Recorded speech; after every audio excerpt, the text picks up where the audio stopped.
اگر احرام کی حالت میں میں نے عرفات میں مچھر مار دیا اچھا کیا؟ نہیں، یعنی اس کو چھوڑ دیتے کہ لوگوں کو کاٹے حاجیوں کو. اللہ کے بندے ہیں. دیکھو حاجی ڈرے تو مچھر سے ڈرتا ہے اور کھائے تو پتہ نہیں کیا کیا بلائیں کھا چکا ہے.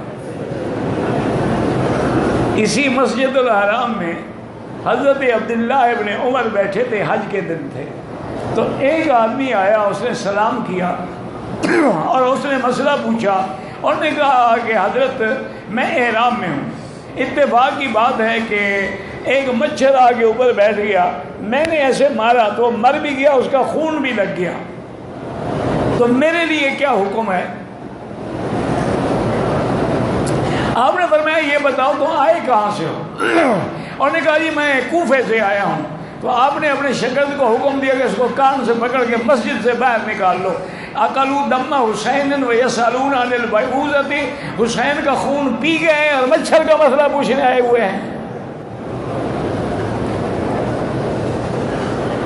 بہرحال مچھر مارنے سے کچھ نہیں ہوتا.